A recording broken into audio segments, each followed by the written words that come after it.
Ah, Traveler and Paimon. You came.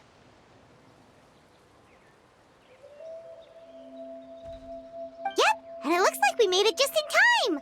Although, can't say the same for the cuckoosaurs. Bit of a low turnout, huh? Yeah, you'll see why soon enough. All right, get ready. 3, 2, 1, fly!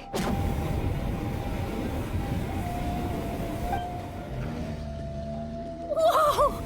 We're really flying!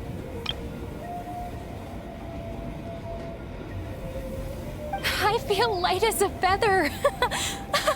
I'm flying without a cuckoosaur. These phlogiston wings are awesome! What's going on? Paimon can barely believe her eyes. How did they fly all on their own?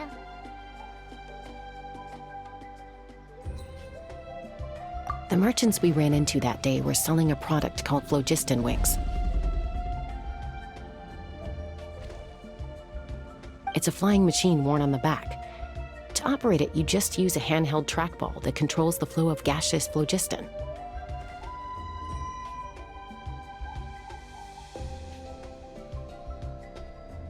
That's incredible. Yeah, if our tribe, well, if Natlan mass adopted this technology, it would revolutionize our mobility and responsiveness in times of crisis.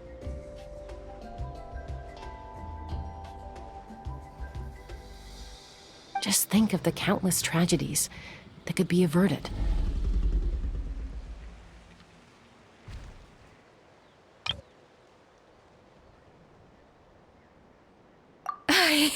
I feel like I'm dreaming. Did I really just fly on my own without the help of a cuckoosaur? You'd better believe it. Plus, you just passed a flying trial. Right, Elder Alba?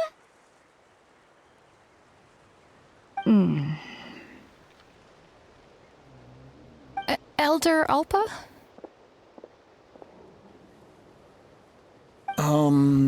Should this really count as a pass if we did the trial using phlogiston wings? Why not? The scoring rubric is about flying performance. It doesn't specifically say you have to ride a cuckoosaur, does it? Yeah, maybe, but... I mean, even Chaska had to ride a cuckoosaur in a trial, right? And the whole point of the trial is to test both your flying technique and your ability to work with a Saurian companion. Well, if we can fly by ourselves, maybe we don't need to test the ladder anymore.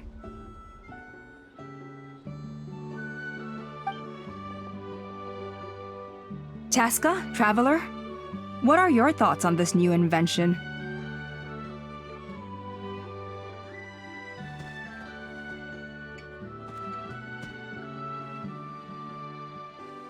Right? That's what I think too. I agree that they have strategic value, but I don't think it makes any sense to evaluate candidates by the current testing standards if they're using phlogiston wings.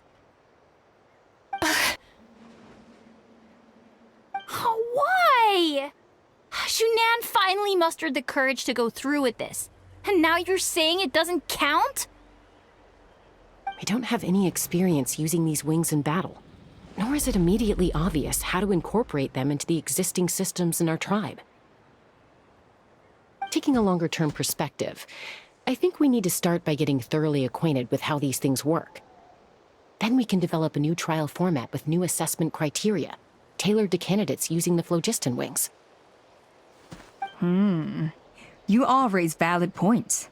But Chaska, while your proposal sounds perfectly reasonable, it would probably take years to put it into practice. We lost so many people in that war. These phlogiston wings could be exactly what we need to strengthen our forces and boost morale in this trying time.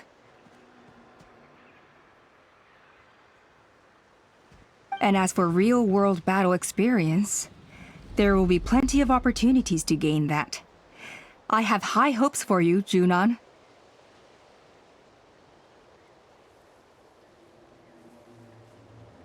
Huh? Hey, stop staring into space! Say thank you! Oh, thank you. Thank you, Elder Alpa. You have nothing to thank me for. Remember, the way you got your wings back was by relying on yourself. Oh, Elder Alpa! Bad news! Cucosaurs are attacking the merchants again! Again? Okay, everyone, stay put while I... Huh? Chaska?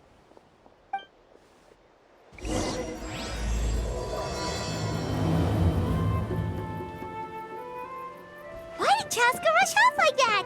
And then Elder Alpa and the others too? Anyway, let's go see what this is all about.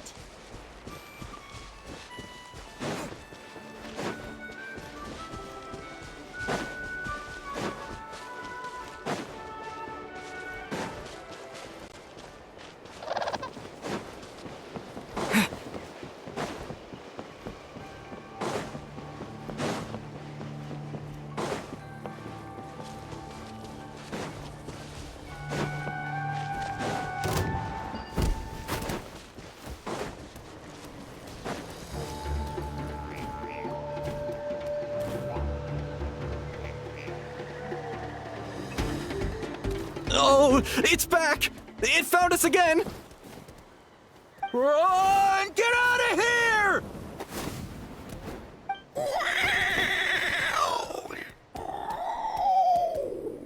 Curses! She's really riled up this time. Hey! Stop running! We'll never outrun a creature with wings! Get back here and let's fight!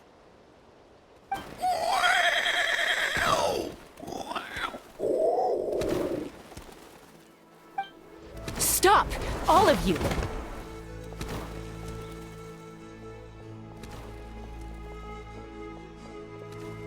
Chaska!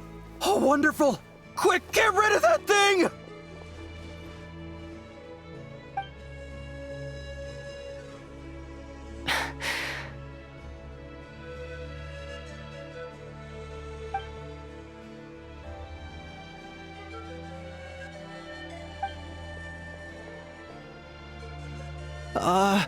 What's going on? Why isn't she doing anything? So it really is you. Sister. Wait, sister? That Cucosaur is Chaska's sister?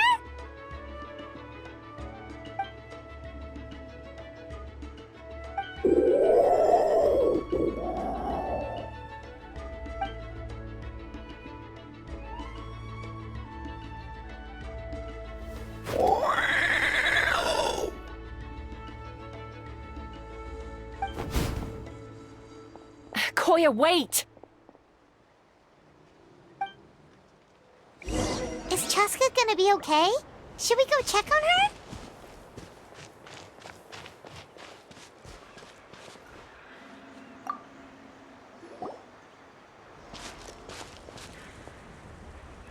Chaska, are you okay? I'm fine. Sorry for making you worry. No point. She's an expert at hiding her tracks. Once she's shaken you off, you'll never catch up to her. At least, I always used to lose to her at hide-and-seek when we were kids.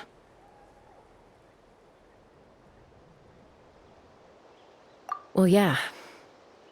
You know I was raised by Cucosaurs. Anyway, she and I grew up in the nest together. Her name's Koya, and she's my big sister. We played together all the time, chasing each other through treetops or mountaintops. It felt like it would go on that way forever.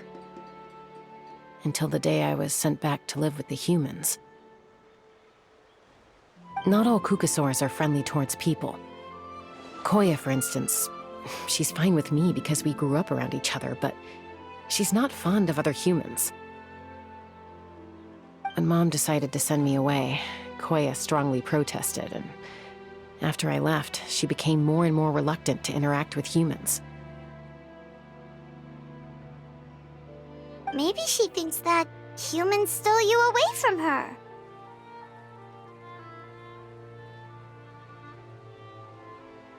It's a possibility, but in any case, we still stayed best friends at first. I had a hard time adjusting to life in the tribe, so whenever something went wrong, I'd run off into the wild and vent to Koya.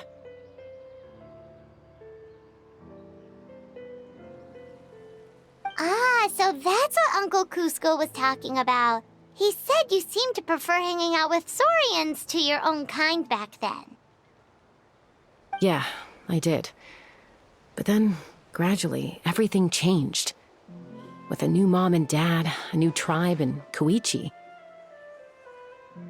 I started getting curious about these humans, and made an effort to understand their behavior. The more time I spent with them, the less I spent with Koya.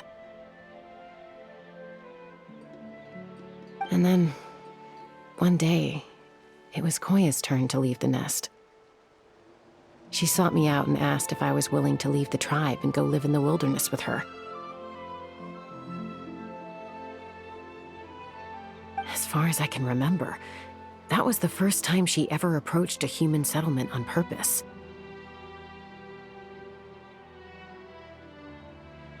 So, how did you answer her? Well, I wouldn't be standing here talking to you if I'd said yes. No, I was torn. On the one hand, I'd already made up my mind to embrace my new family and accept my human identity. But I also knew that Koya wasn't a fan of humans, and I didn't want to disappoint her. She took my hesitation as an answer.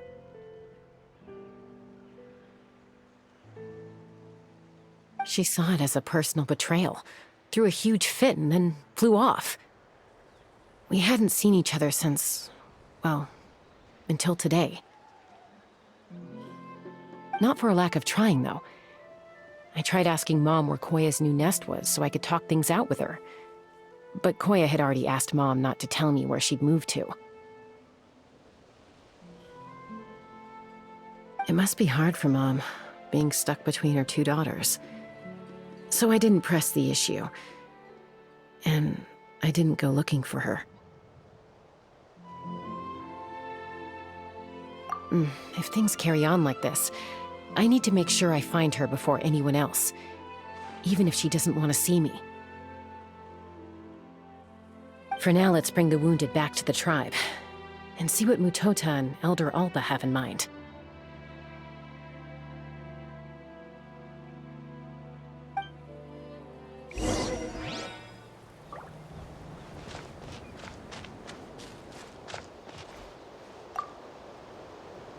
What was wrong with that Kukusaur? Why was it so aggressive? If we just let it escape back into the wild, who's to say it won't attack again?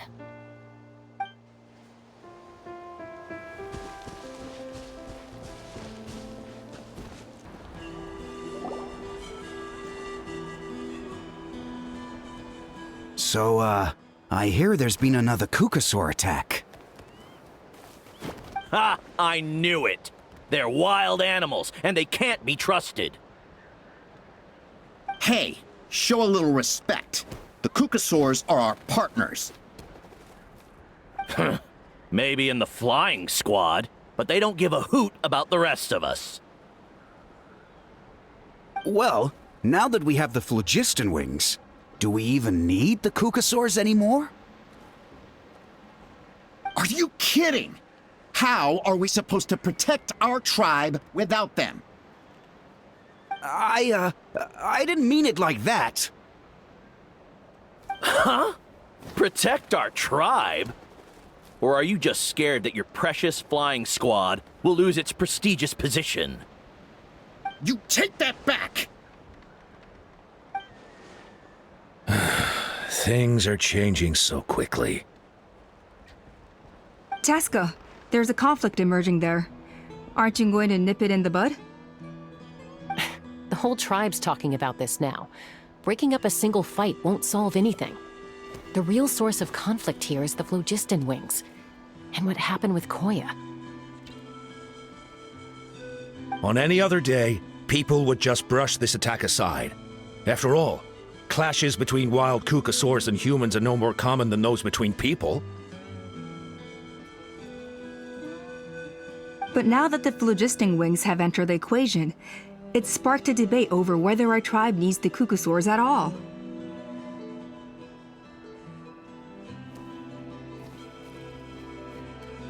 I worry that we risk repeating the mistakes of the Cinder City. Back then, Lord Ochkon's hatred of the Saurians nearly destroyed the peace forged by the Pyro Archon. Chaska, to prevent things from deteriorating further, I'd like to task you with restoring peace to the tribe. I will. Traveler, you've already done so much for Natlan, and the Flower Feather clan has no right to ask more of you. But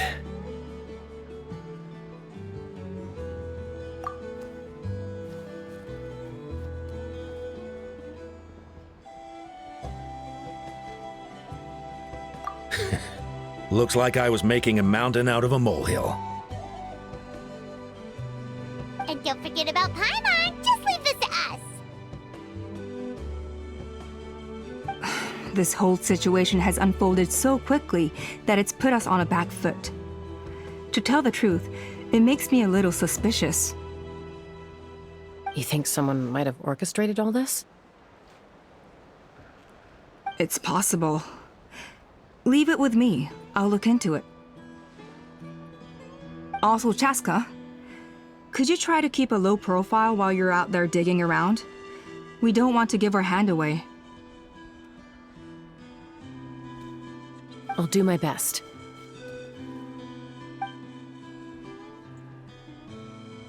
Okay, so where should we start? This all began with Koya's attacks. If we can find out what led her to do it, that should give us something to work with. Unlikely.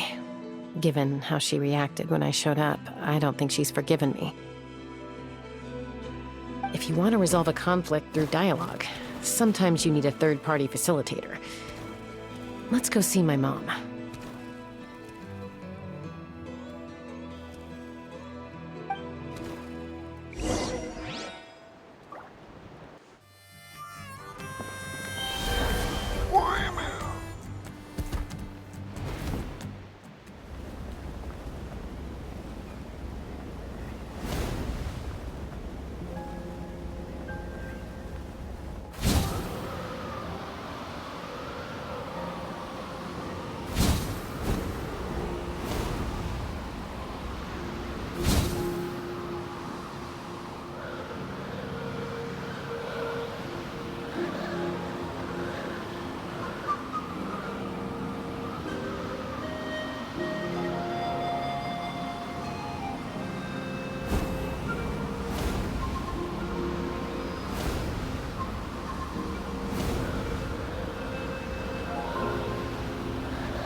Wow, so this is where you used to live as a child?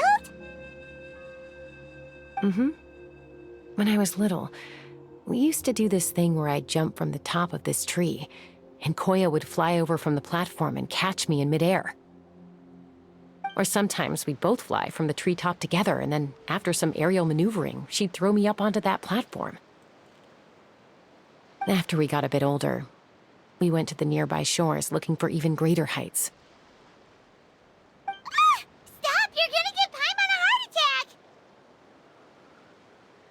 really? I just thought it made a fun story.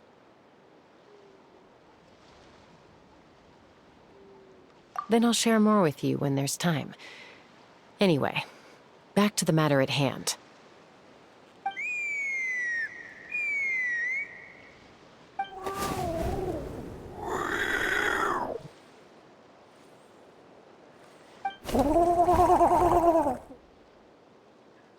Hey, Mama Bird, I'm back.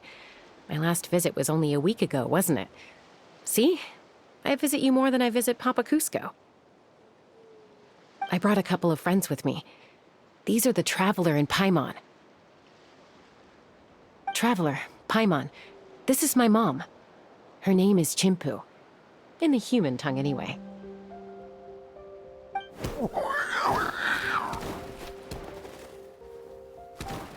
Hi! No, not really. I don't speak it as such, but I can sort of get the gist. Although only with Mom and Koya, since I spent my formative years with them. Even then, it's basically a best guess based on their sounds, body language, and expressions. Seems to work about 9 times out of 10, anyway.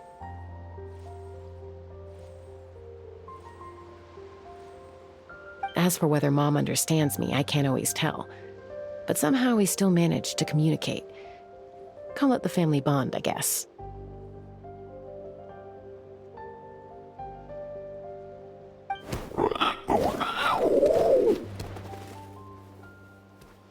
Don't worry. I'm doing well, but I think Koya might be in some trouble.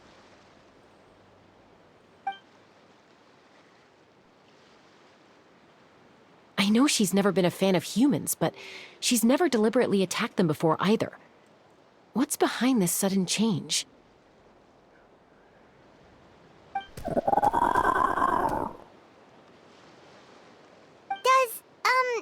Auntie Chimpu know anything? Doesn't look like it. Koya hasn't visited her in a long time. Then, could you please tell me where she's living nowadays? I really need to talk to her. If this animosity between her and the tribe continues, then the next time there's an incident, I don't know if I'll make it there in time.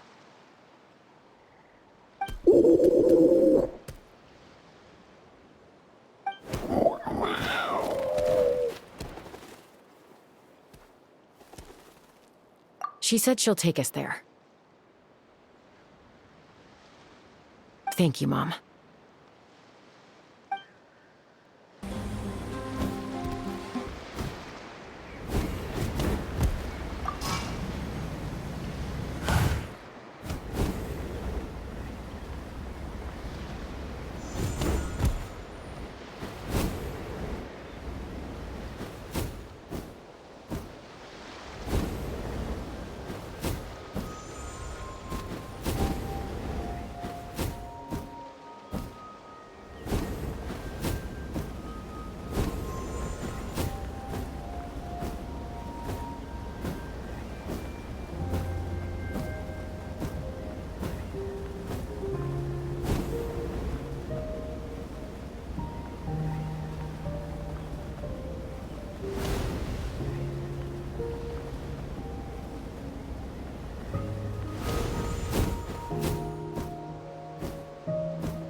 This is a really remote location. Because she was trying to get as far away from humans as possible.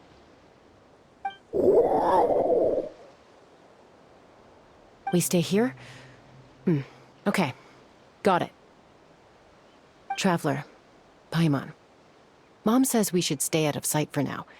She'll talk to Koya first. Koya is very hostile toward humans right now. So if we show up unannounced, it might just make things worse.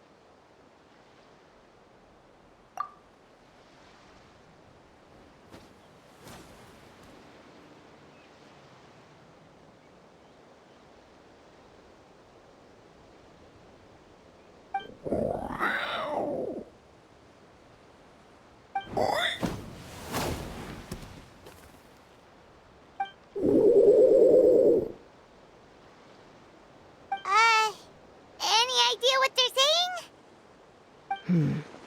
Sounds like things are more complicated than I imagined. There's evidence in this area suggesting that Koya might have been the victim of a human attack.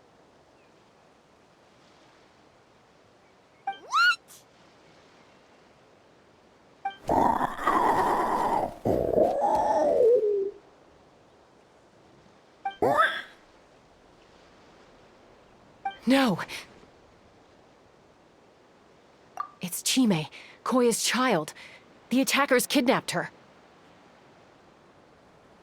They came over the sea, under the cover of night, and they took Chime.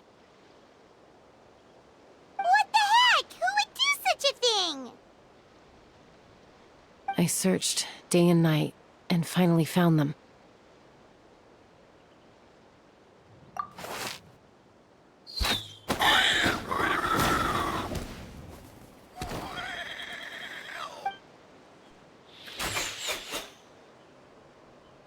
Oh, yeah! Tafal's contraption is working like a charm! Got her in one!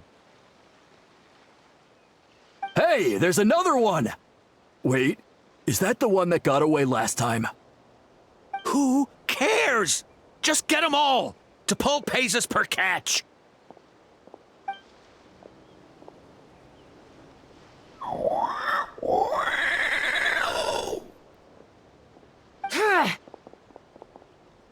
Chaska!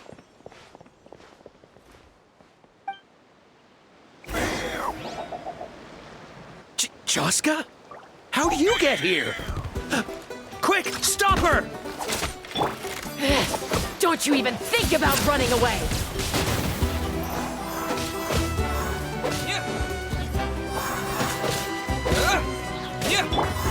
Take me up!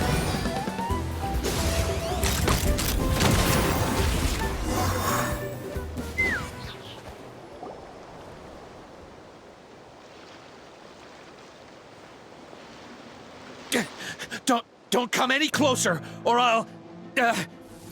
Go, Phlogiston Wings! Take me out of here! Ah! Uh-oh, looks like it malfunctioned.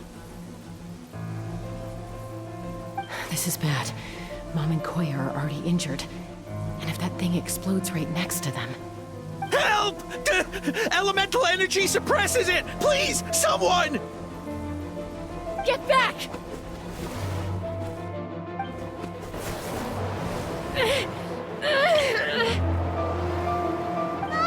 It's still going, and it's getting worse.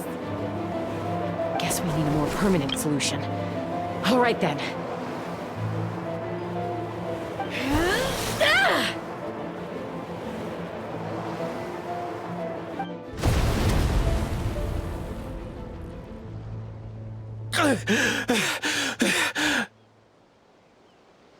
That was too close. I thought I was gonna die.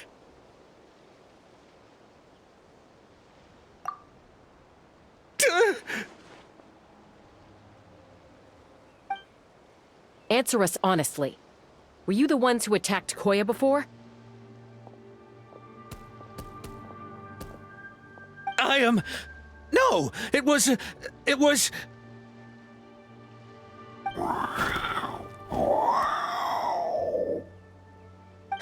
Well, she says it was you.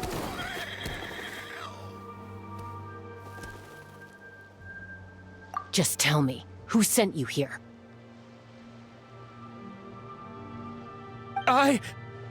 It was to Paul. He told us to catch all the wild kukasaurs we can find. And he also said that this kukasaur has become a thorn in his side, so it needs dealing with urgently. To Paul? Huh. Sounds familiar. But where from? Well, he tends to send his orders in writing. He pretty much never communicates with us in person. When he does, he wears a mask to hide his face.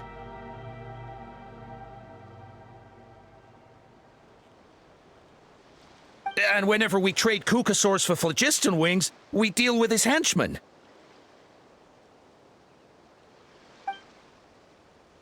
So you didn't even make those wings? All we did was slap some labels on them and transport them over here, to make them look like they're imported. To make it harder to trace their origins.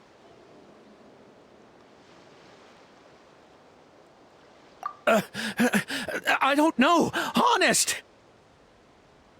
Well, that's mighty convenient, huh? What about if I held a gun to your head? Would that change your answer? No need. I'm sorry. I'll tell you everything I know. T'Pol doesn't tell us much, but he always stresses that he wants them alive. So that gives us some clues.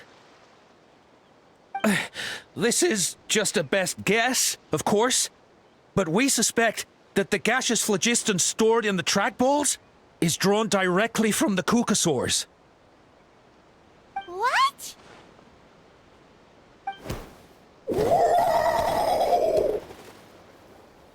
Easy now. You're still injured. Hey, keep talking. Yes, ma'am. So, the gaseous phlogiston has to be highly refined in order to power the phlogiston wings. The slightest imperfection can have disastrous consequences, as you just witnessed. But the kukasaurs have a natural ability to process gaseous phlogiston. So, if you use them as an intermediary, then...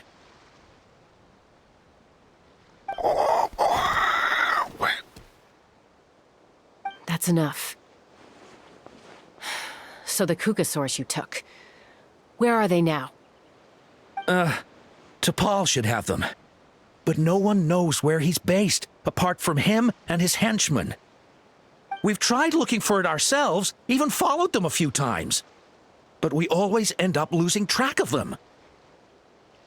Random thought.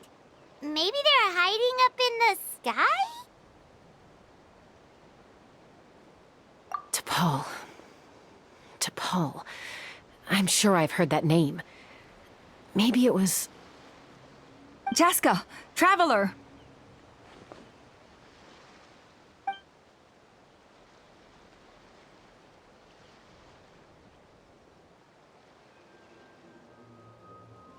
That voice! It's Appa!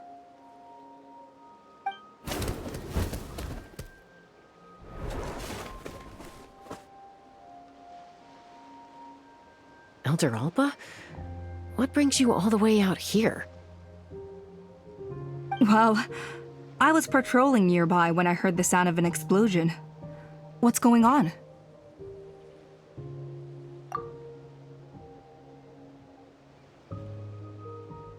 I don't believe it. Elder Alba, does the name T'Pol ring a bell to you? I feel like I've seen it written down before. Maybe in a list of candidates for the flying trials? Huh? So he's a member of your tribe then? No. If he was a member of the Flower Feather Clan, I definitely know him.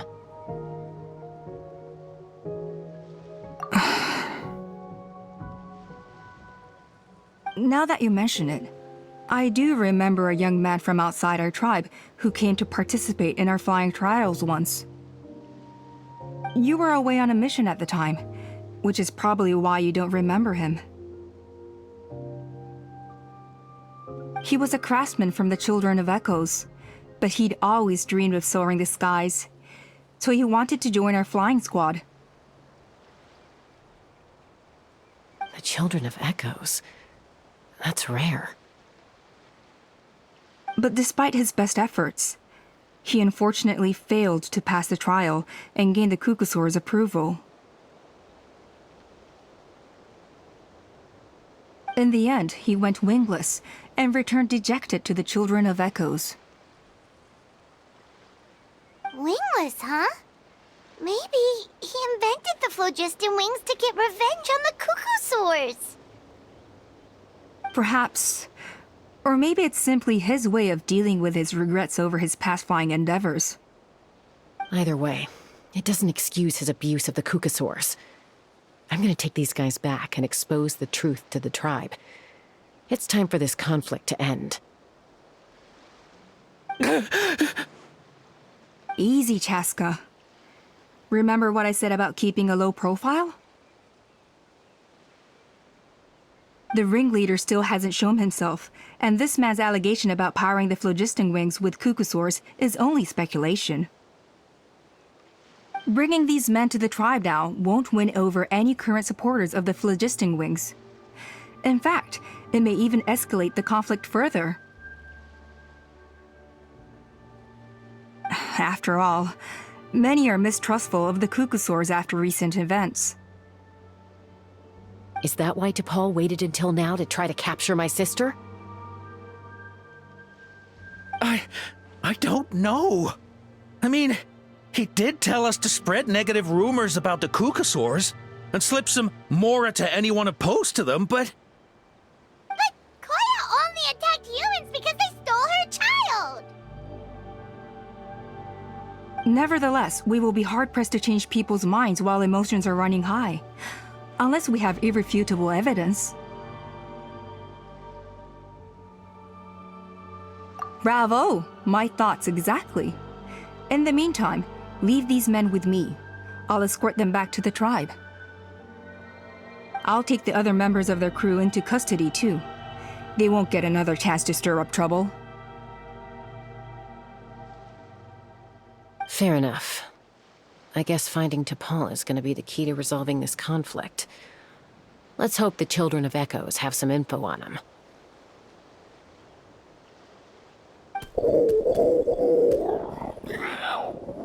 Sorry, whatever it is, it'll have to wait till this is all blown over.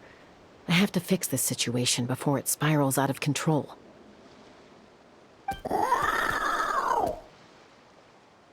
Mom, sis, rest up and get well soon. I gotta fly.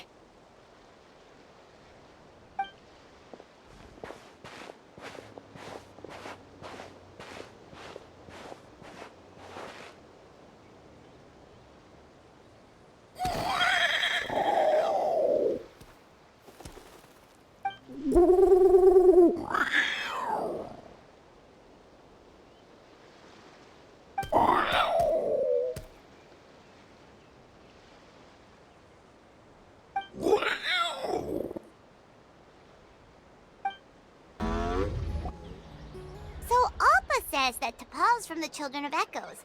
But how do we track him down? Just ask around until we find him? Let's start by talking to someone we know. It'll be faster that way. At this time and place, I'll bet the easiest person to find is... Wakey, wakey, Shilonen! Oh, it's you. Okay, give me a second. I'll come down.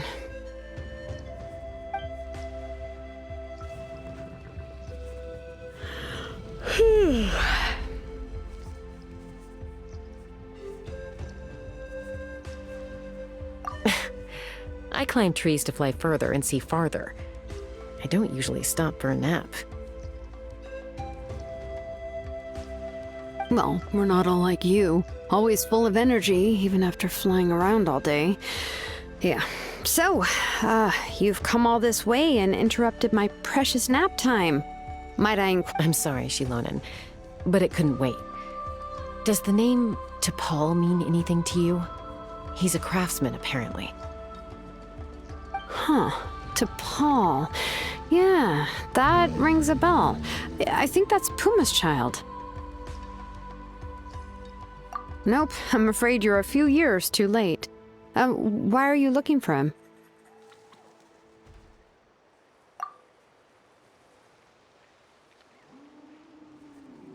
Huh, phlogiston wings. Wow, okay. The kid actually pulled it off. Well, looks like, no more rest for me today. Pulled it off? You mean he's tried making something like this before? Yeah, he started trying to build a flying machine right after he got back from the Flower Feather clan.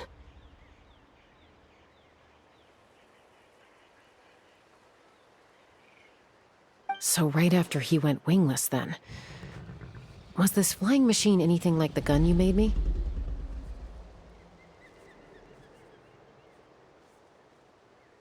You mean your gun that's harder to tame than the proudest Kukasaur?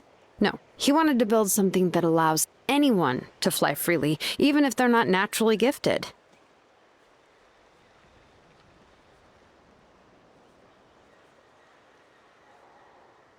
But he never got very far back then, though. Blew up his workshop a few times and barely made it out alive. I never really kept up with him after that. His parents traveled a lot in their youth and only returned to the tribe after he was born. But they settled in a remote area and don't interact with other people much. Which means most people in the tribe don't know them very well. Your best bet is to chat to his direct family.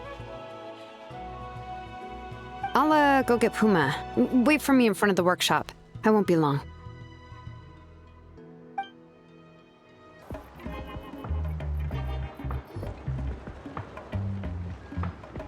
I'm back.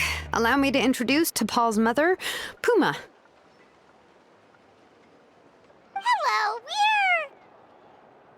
we're... Oh, save the pleasantries. I don't want to spend any longer talking about that boy than I have to. Huh? I disowned him long ago. He is no child of mine. All he cared about was his pipe dream of reaching the sky. Oh, we tried to talk sense into him, but he was obsessed. And then when he left us, he spouted some nonsense about building a workshop in the sky to avoid the constant criticism of us ground dwellers. He left his notebook behind. Whatever questions you have, you can look for them in there. I am done talking about him. He's no son of mine. He never called me Mom anyhow.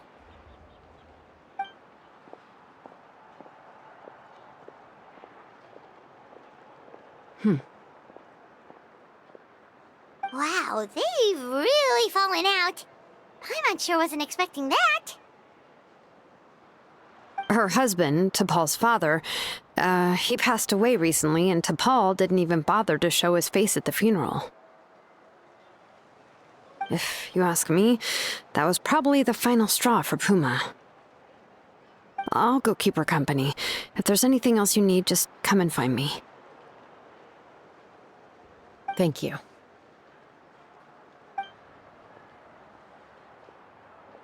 Okay, so this notebook is the only lead we've got now, right? What's in there?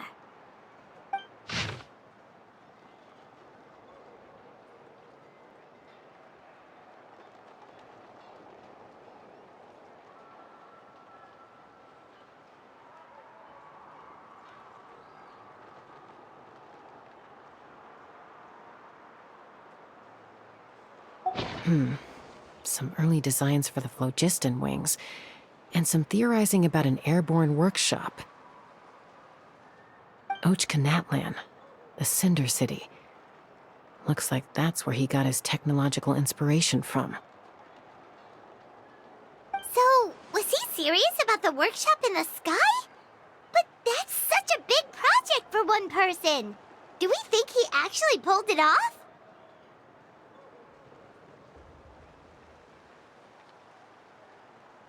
Oh, yes. The one from the trial arena that was super high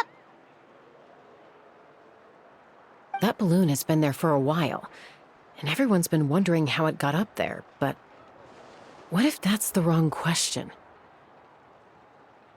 What if it started off even higher up, above the clouds and out of view, and it only descended to its current height due to some kind of malfunction? Part of T'Pol's workshop? Seems likely. If T'Pol's base had been hiding above the clouds this whole time, that would definitely explain why Isidore couldn't find it. I totally called it! But how do we get up there? Chaska, can you even fly that high? By myself? Possibly. But with a passenger, no chance. I doubt even phlogiston wings could take you up that high. At least, not without that relic T'Pol mentioned in his notebook. Yeah, and he's probably holding on to it. We'll have to find another way. Nope. That's way beyond Paimon's altitude. Also, would you really expect Paimon to go up there and take on T'Pol all by herself? Let's not worry. Just because we can't think of a solution doesn't mean no one else can. I'm not the only flying expert in my tribe, you know. Oh, good point.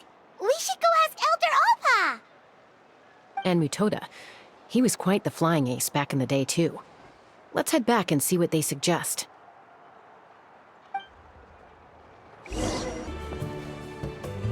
No more Kukasaurs.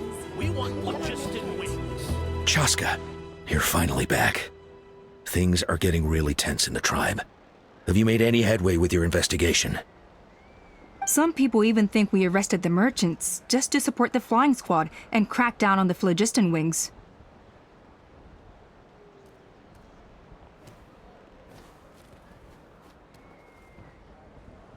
We found some promising leads, but there's a major obstacle standing between us and the irrefutable evidence we need.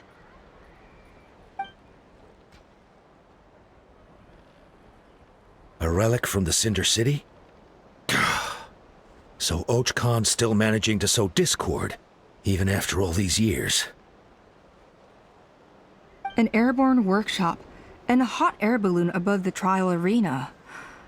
And that's where you're trying to get to now?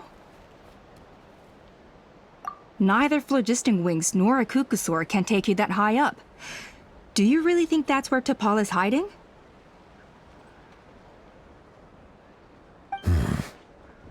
You know what? There might just be a way. Really? Do you still remember those spouts in the arena? When they were all blocked, the gaseous phlogiston was trapped and unable to flow. But now, it's flowing freely.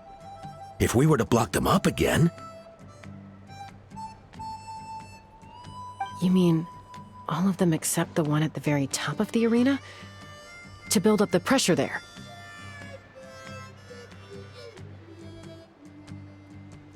Precisely.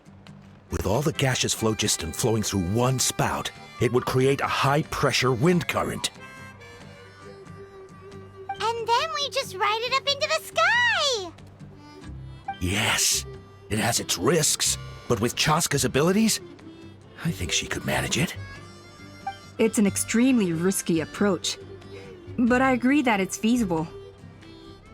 If you want to give it a try, check with Inkanak at the trial grounds. She can explain how to block the spouts. Chaska, if anyone has a hope of seizing this evidence from the high heavens, it is you.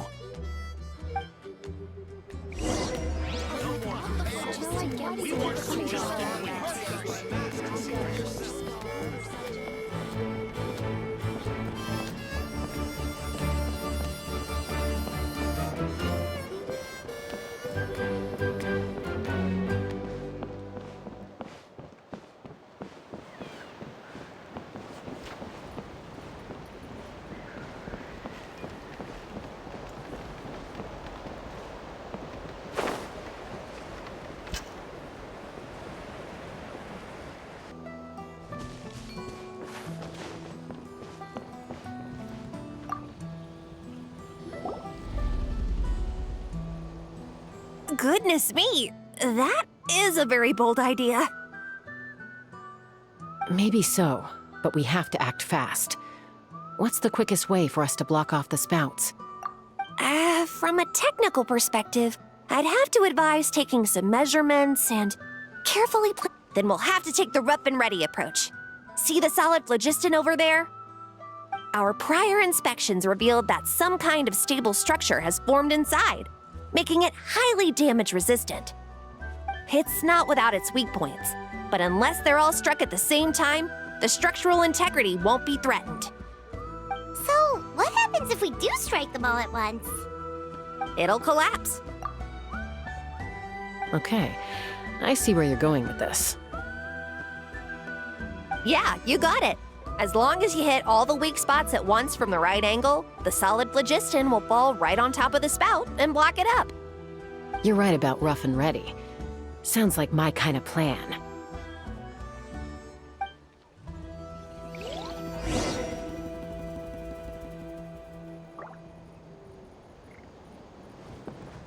Let's fly!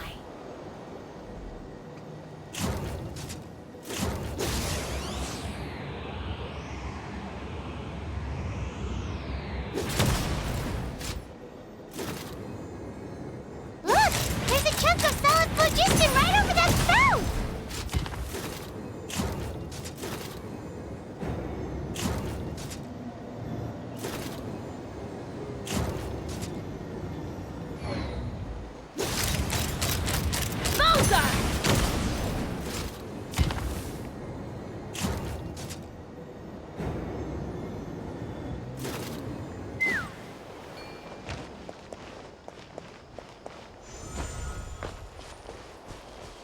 Take me up!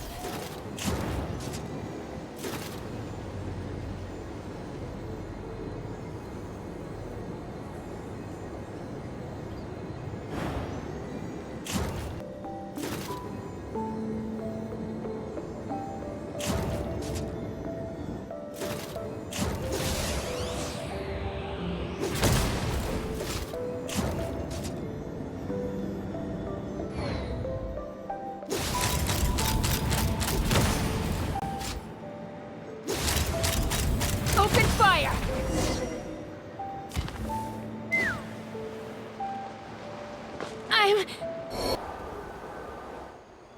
It actually worked!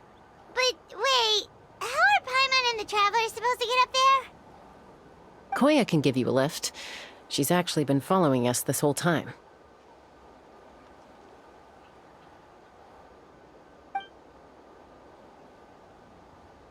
Wow, Paimon didn't notice at all. Well, probably because she didn't want to get too close to humans. Or maybe just me. But right now, we need her power.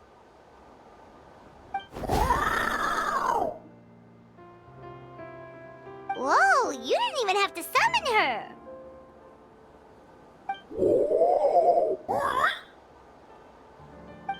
Yes, up there.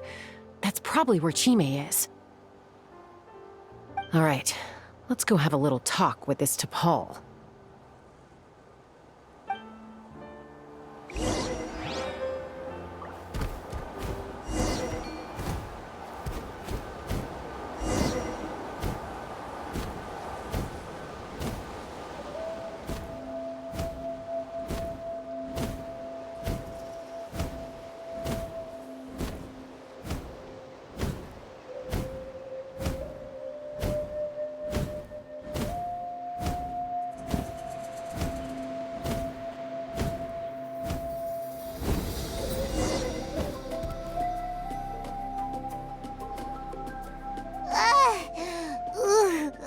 Haven't ever flown that fast before. She feels so ready to throw up. Aha. Just as I thought. It might look like a regular hot air balloon from the outside, but up close, it's clearly been heavily remodeled. And sure enough, it only descended below the cloud line because the custom-built machinery malfunctioned. I should be able to figure it out with T'Pol's notebook. Thankfully, I know a little DIY from fixing up my guns when they're having issues. That should just about do it. Now all it needs is a nice hard kick. Maybe that works on your guns, but, huh? We're really moving!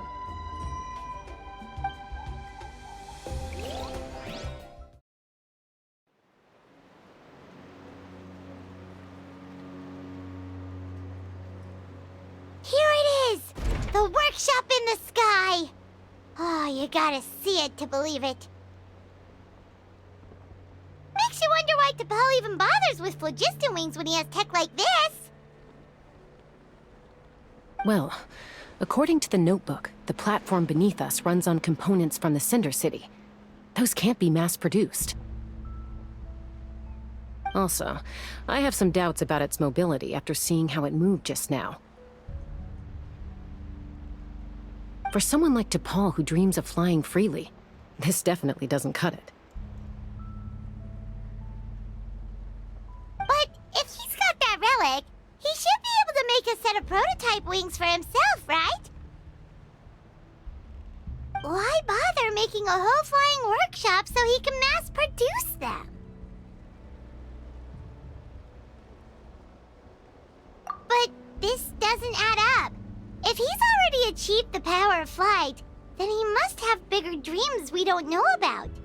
But With any luck, we'll find the answers in his workshop.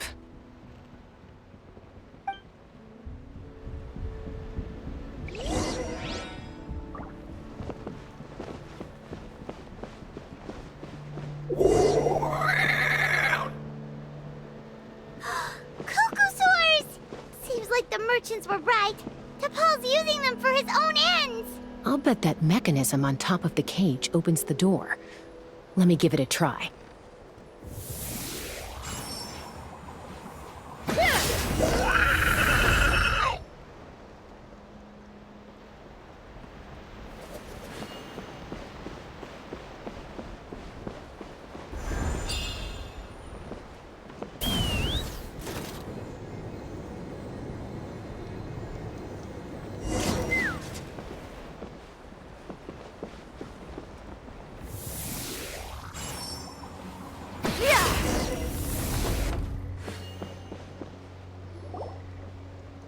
Why won't it fly away like the others? Is it... She's still breathing, but barely. By the looks of it, T'Pol was using these cages to extract phlogiston from the cuckosaurs. Once a cuckosaur is drained of phlogiston, it becomes too weak to move. We'll have to come back for these ones after dealing with T'Pol.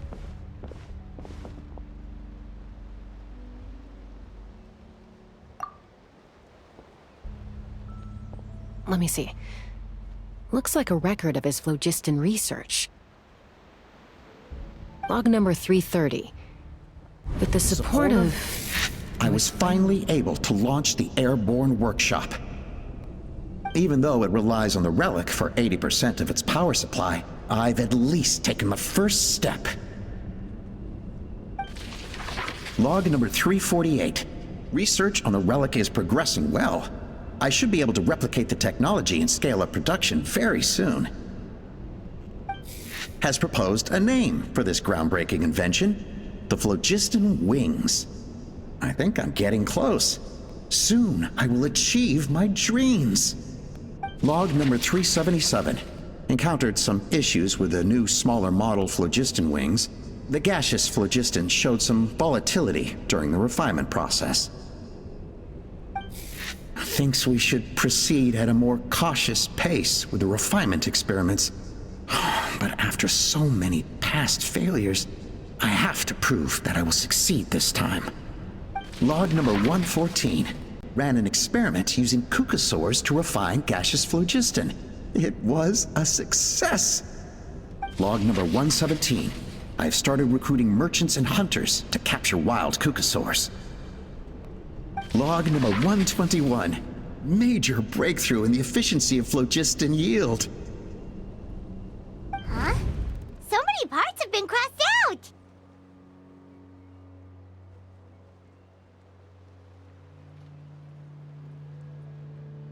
Yeah, probably the contact he alluded to in his other notebook.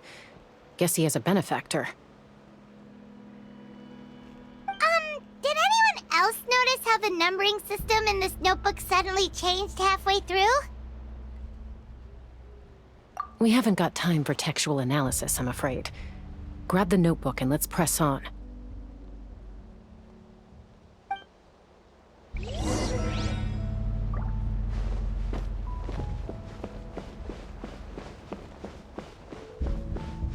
Huh. Never seen one of these before. Looks like this was built with the Cinder City components, too. You're not thinking of giving it a nice hard kick, are you?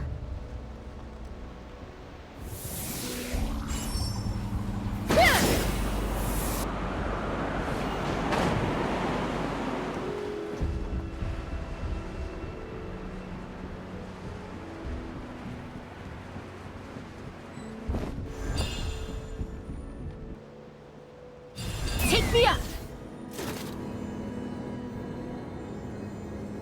Whoa! What's that mechanism doing? It's asking for a nice hard kick where it hurts. Aim for the weak spot.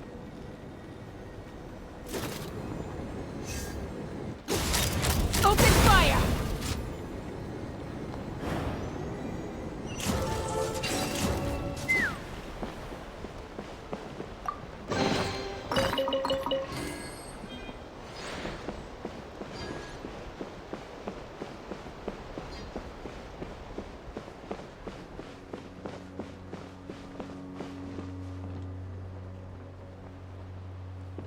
What are they doing here? It's T'Pol's henchman.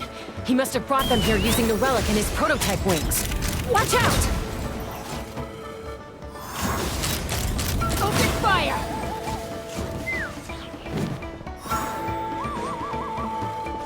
Disappear!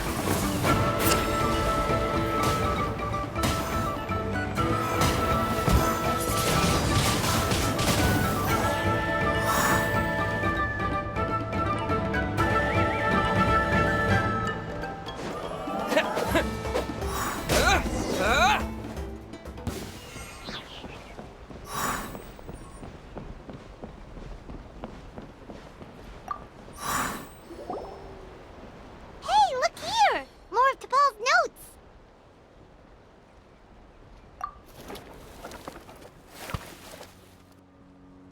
Log number 403. Introduced me to some new comrades who fully support my ideas. I told them that some saurians are blessed with wings, and some people with natural gifts, while the less fortunate among us can only look on longingly as they seize the skies. But I also told them that progress can erase individual differences. Think of the tools humanity has made to fight back against wild beasts. The law we have put in place to even the playing field between the strong and the weak. I promised them that our research will be the new frontier of human progress. With our phlogiston wings, the power of flight will no longer be for a select few to enjoy. Imagine a world where the skies are for all to share. I only hope that when we finally achieve this goal, we'll be proud of me. Imagine a world where the skies are for all to share. Yes, what a wonderful world that would be. If only it were possible, we could respond faster, and so many tragedies could be prevented. But T'Pol, what about the saurians you're draining dry of phlogiston? You're not sharing the sky, you're stealing it! Bad move. I won't let you get away with it.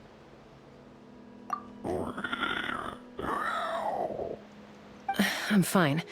Let's keep moving. I don't think we'll find anything else here.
We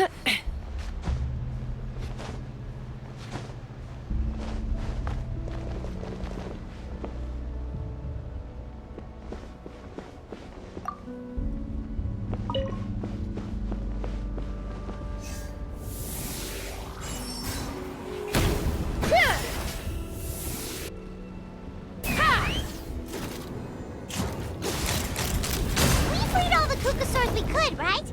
Oh, that's a huge win already! Go!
Kukasaurs we could, right? Oh, that's a huge win already! Go us!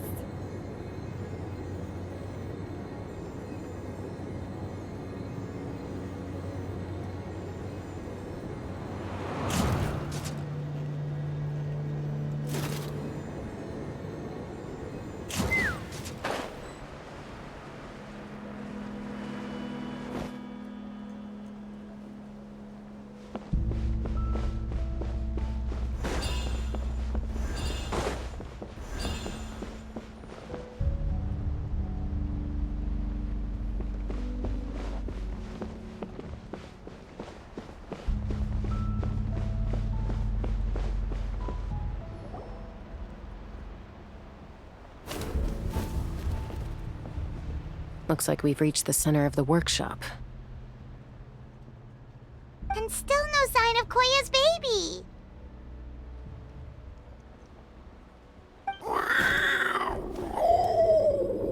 Let's search this area for now. If we still can't find Chime, we'll double back.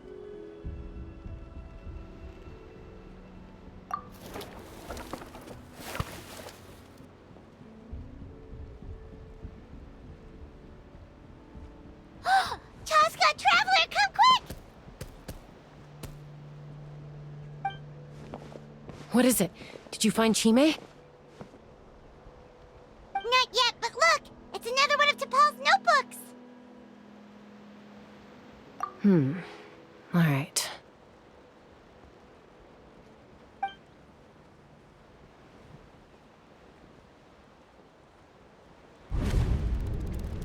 Log number 428. We decided to restart the experiments on phlogiston refinement, but without telling. This is the final obstacle to the success of the Phlogiston Wings project. We cannot fall at the last hurdle. Log number 436. Earlier today, suggested using Kukasaurs as an intermediary to extract refined phlogiston. Anyway, as long as our secret experiment succeeds, I'm sure won't bring it up again. Log number 443. We will conduct the experiment tomorrow. But birthday is coming up, so hopefully we'll have a birthday surprise for her. Log number 444. Huh? Why is this log empty? I guess whoever wrote down the log number was prevented from recording the results.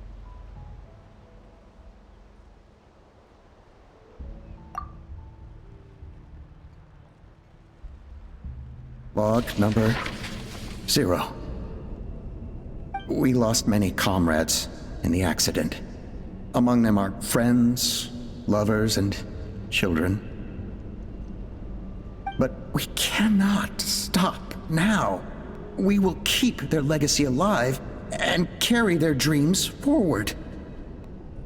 As of today, we are scrapping the artificial refinement method. Instead, we will focus all our efforts on phlogiston extraction from live cucosaurs. They are arrogant beasts whose existence in the wild serves no one but themselves. Their true worth lies in their sacrifice for the sake of human progress. To facilitate our operations, we will gradually move the airborne workshop closer to the Flower Feather clan, even as we continue to expand it. All this we do to create a world where the skies are for all of humanity to share. All this we do to make T'Pol's dream a reality. Given the way this is written, not to mention the fact that the numbering has started over from 0, it kinda sounds like this is someone new. Does that mean that T'Pol's already... There's also a letter tucked in the end of the notebook. It's from Puma.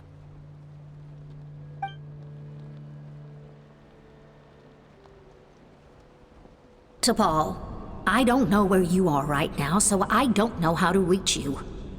My best bet is to send this letter to the Flower Feather clan. Your father is gravely ill. Oh, I know we've had our differences in the past, but he is still your father. Well, I know you never liked him and cared even less for me. All you ever yearned for is the sky. And your birth mother. But we'll still be waiting here for you if you do come back. This may be the last chance you'll get to see your father. So Puma's not T'Pol's real mom? Huh. Well, she did say he never called her mom, but I'm gonna assume she was just venting. We know that T'Pol's father passed away quite recently, and this letter looks recent. By contrast, the writing in this notebook is old and faded. It looks like the real reason T'Pol didn't attend his father's funeral is because he'd long since passed away himself.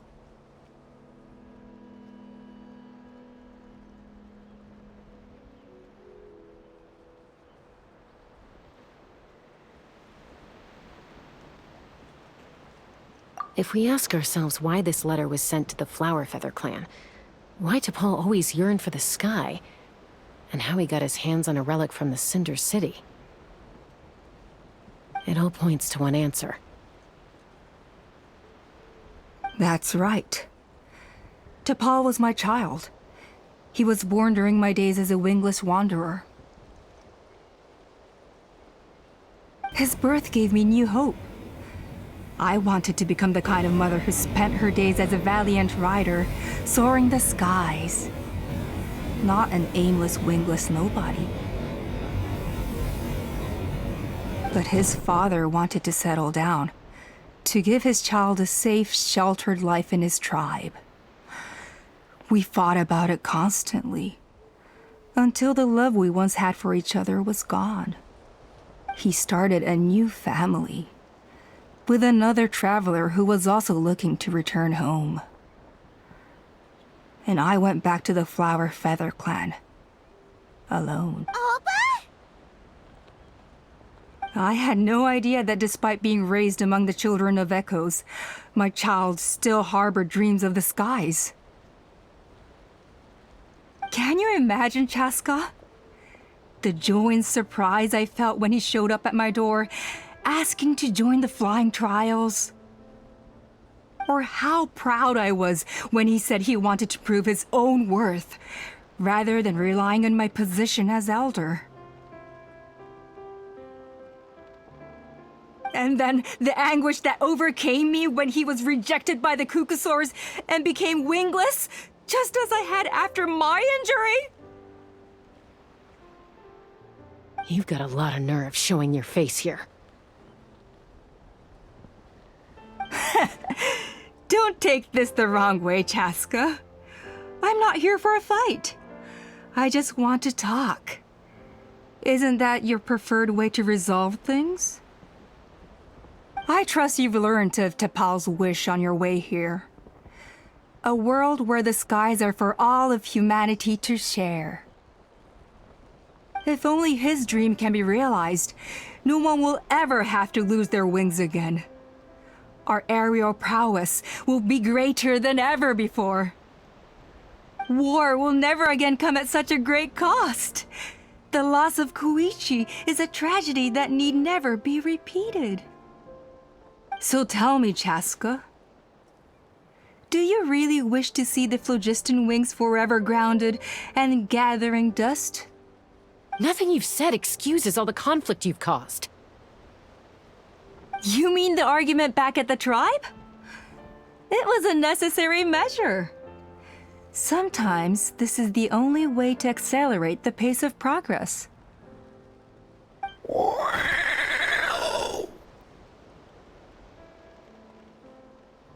Is a mother harming her children when she coaxes them into swallowing a bitter pill? Of course not.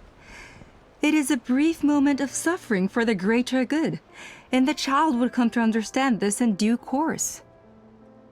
The phlogiston wings are that bitter pill. We will never progress as a tribe if we cling to the scraps the Kukasaurs offer us. Once the people have embraced the phlogiston wings, they will never look back, even if they learn how the refined phlogiston is sourced. They will convince themselves that the sacrifice of a few Kukasaurs is a small price to pay for our dominion over the skies. But this I had not anticipated. I barely had the chance to introduce the phlogiston wings to the tribe before you found this place. Your plan was hardly foolproof. Yet, it can still be salvaged. Chaska, traveler, you are the hope of humanity. I'm sure you have your doubts about my methods, but know that my love for humanity and for Natlan is genuine. You know me, Chaska, and you know that I've always treated everyone in the Flower Feather clan as my own children. As fellow humans.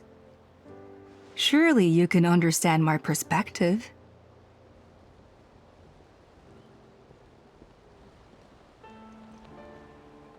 Alpa, Natlan doesn't belong to humans alone.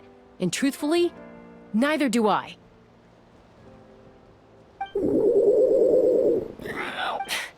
How many times has the Abyss invaded Natlan now? And yet despite how much stronger it is than us, Natlan still stands as a nation of humans and Saurians. Peace imposed by force will crumble in a matter of days, because social bonds are what hold a civilization together.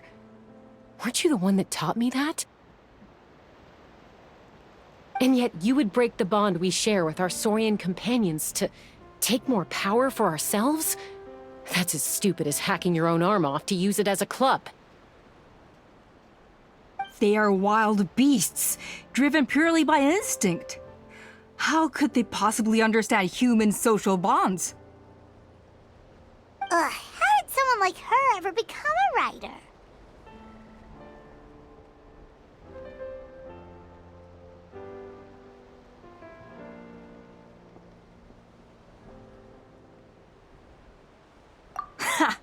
You overestimate them. They bow to the strong and shun the weak. That's all there is to it. They never gave T'Pol a second glance when he was at his lowest, nor me when I returned injured from the Cinder City. It's all about survival of the fittest for them. Plain and simple. They obeyed me once I proved myself stronger than them, but the moment it serves them better, they'll abandon me in a heartbeat. You're wrong, Alpa. They only reject the wingless because they don't want to fly anyone to their death.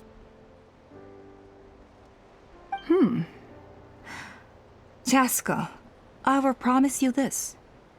Only the unruliest wild cucosaurs will be used for phlogiston extraction. The ones who have nothing else to offer to humanity. Well, that's too bad.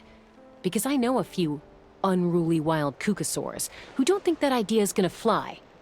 Namely my mom, my sister, and me. And the others? To us, they're friends, family, even children. So if you want to put any of them in one of your cages, you're gonna have to go through us. Is that right? I knew you might be difficult to convince. Maybe this will change your mind.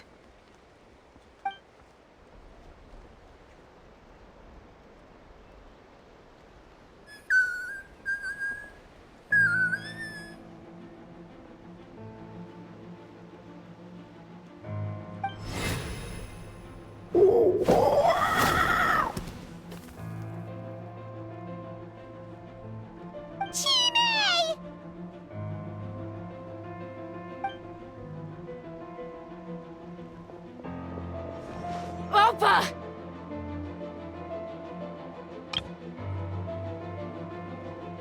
Careful! Don't make any rash decisions. Unless you want to see her suffer.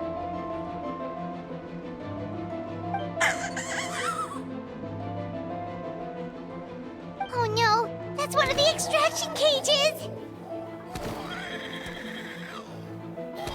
I told my subordinates to take control of the tribe while I was away. Luckily for them, our strongest warrior and our most powerful ally aren't there to stop it. Take control? What are you planning to do with Mutota and his supporters? Merely accelerate their inevitable downfall. They cannot stand in the way of progress forever. It is not the move I wish to make, but I'm afraid you and your friends force my hand. And since you insist on imposing me too, I have no choice but to keep you here until the dust has settled. So that's what you meant by I just want to talk. You never intended to negotiate. You just wanted... No, Chaska. I genuinely hoped I could win you over. You are the strongest warriors we have. Put down your weapons, and I promise you that no harm will come to this young Sarian. I just need you to stay here for the next couple of weeks or so, while my people consolidate their power. Then, I will give her back to you, and you'll be free to leave.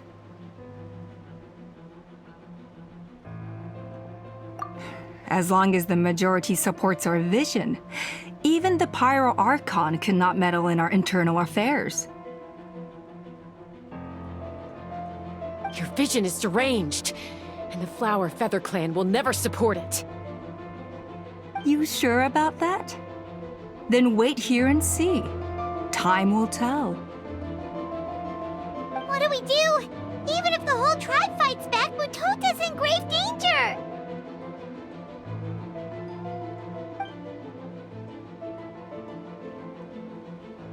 Stop delaying the inevitable! Drop your weapons and get into the cages, now! She's still holding Chime hostage. Is there really no other way?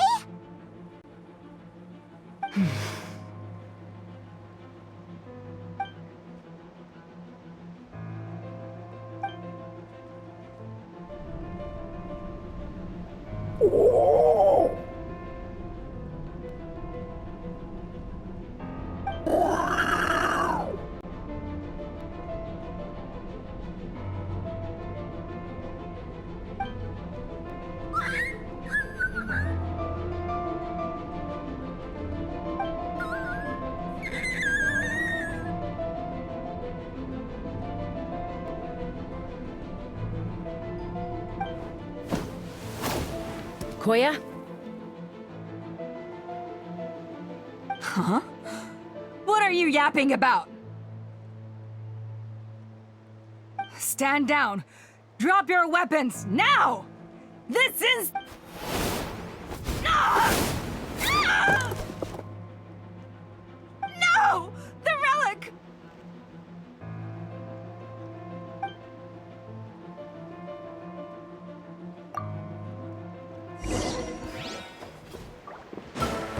Yeah.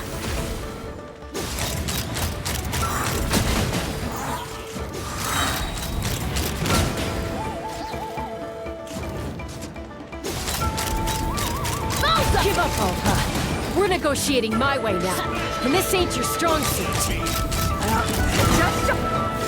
Hey, something's up with this relic!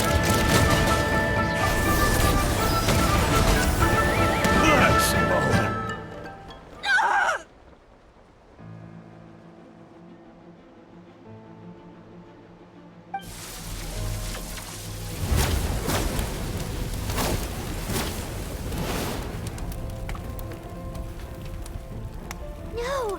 What is she doing? She'll bring us all down with her! But why? We stabilized the relic. Maybe it got damaged in the fight. If we don't think of something fast, this whole workshop is gonna fall apart. No. They're directly beneath us. My beloved tribe!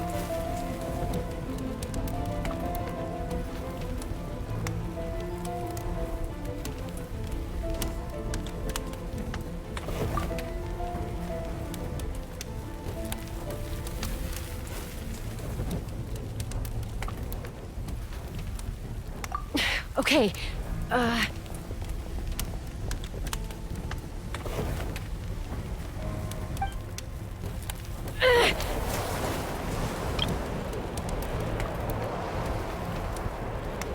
It's too powerful. This ain't a toy like last time. I don't think I can just throw it aside.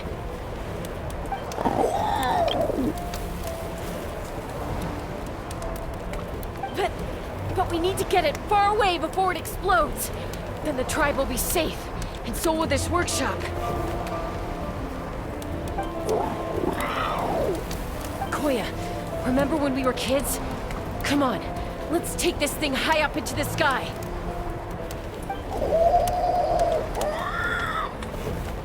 Don't worry, I know I can get rid of it before it explodes. We're talking some surface wounds at most. All I need is for you to catch me at the end.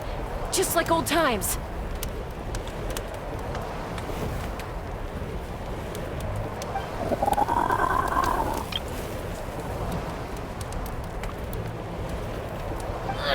I can't hold it back anymore. We have to go! Don't be insane!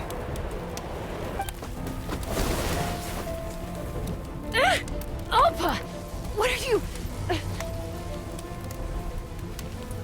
You're a fool, Chaska! Why would you choose such a risky solution? We cannot entrust the safety of our tribe to this wild Saurian! I'm the fool! You really think you can stand a better chance than me?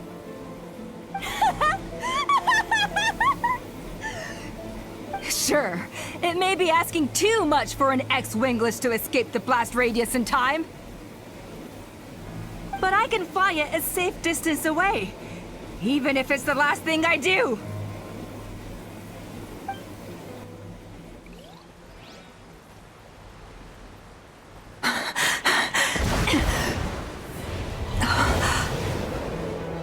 Here, this should be high enough to save the clan. What? You don't get to die a hero today.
Are you hurt?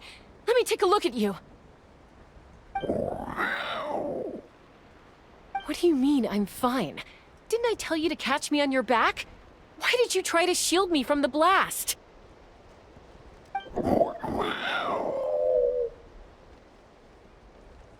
Accident?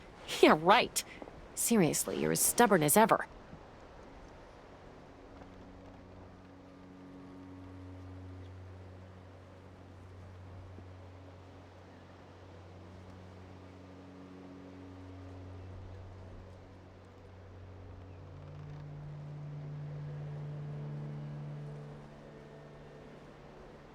Chaska! Koya! How are things looking here?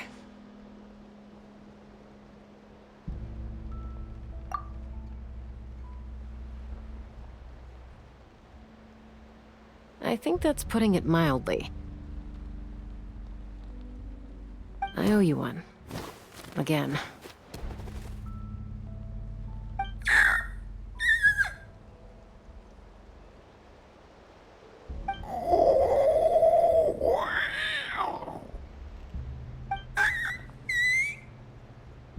Oh, but be honest. Do you still think Kukasaurs can't form bonds? Mom, I'll figure out the refinement problem. I'll find a way. You don't need to worry about it. I just need some more time. That's all I ask. Please just trust me. Just...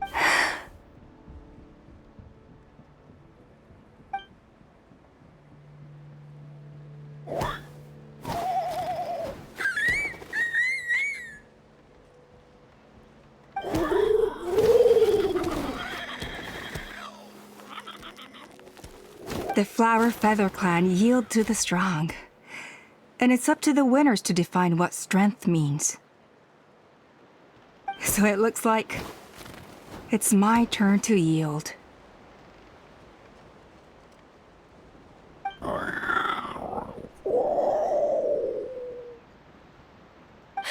Koya! Koya!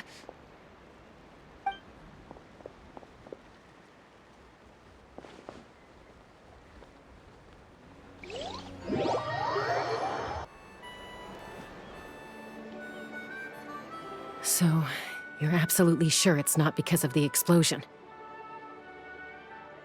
Yes, for the 10,000th time, I'm sure. The blast barely touched her. The reason she fainted was old injuries playing up, compounded by overexertion in recent days. The moment she finally relaxed, all the built-up stress finally caught up with her. And no wonder. Honestly, she's just like you. Anyway, now you know how we feel when you go off risking life and limb. Your mother and I would both appreciate it if you lived less dangerously. You know she wrote to me from the Masters of the Night Wind, just to scold me for not doing enough to keep an eye on you. If she wasn't so busy with work, you can bet she'd come back here and chew us both out in person. I'll find an opportunity to apologize to her. I promise. You'd better. No more avoiding us, okay? And don't get me started on all the checkups you've missed. Got it.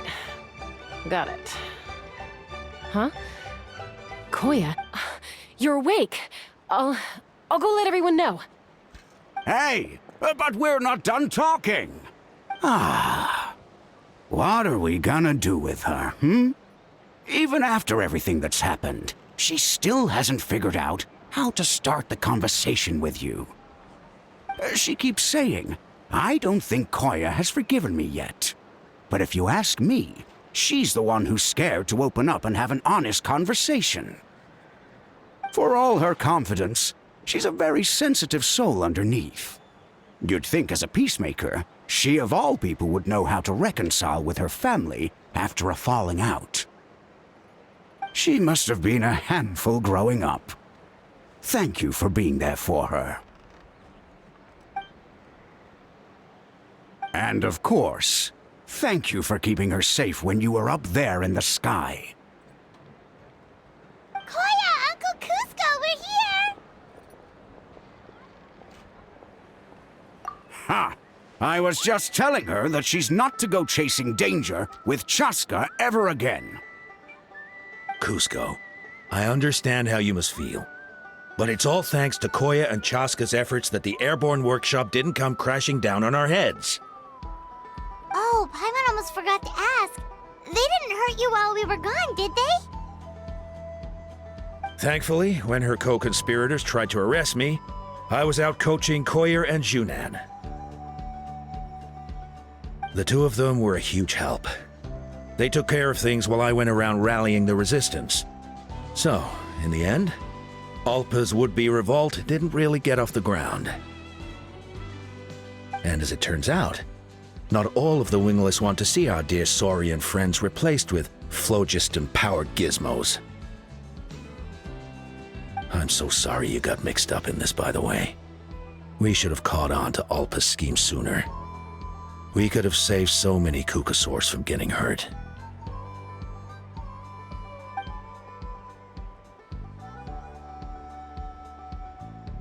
Most of the airborne workshop has now been dismantled. We've just left one small, harmless part intact, and repurposed it as a jail for Alpa and her cronies.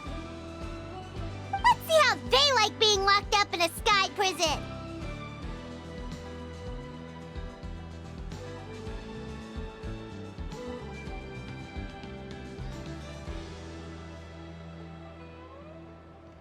So, it looks like there's just one last conflict left to resolve. Peacemaker, you're up. I said I had to wait until things had blown over, didn't I? And now they have. But I still have no idea what to say. Koya, I just want to say, I'm sorry for how things went down back then.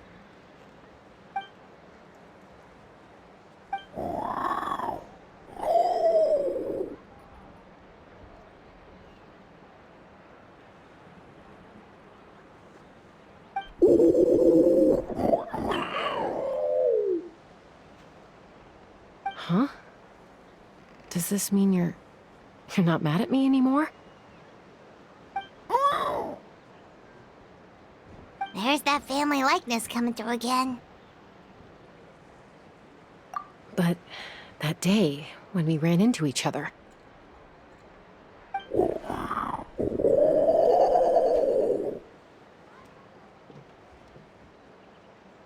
Huh? So then, when did you finally make your peace with it?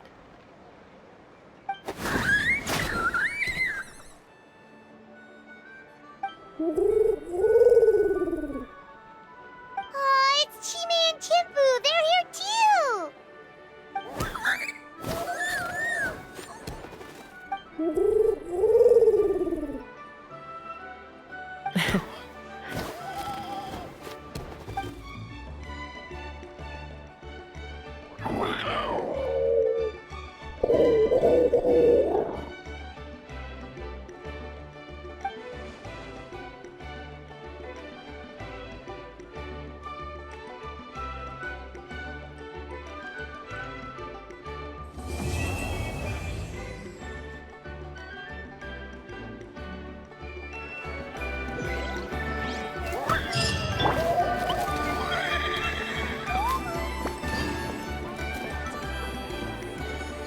Be prepared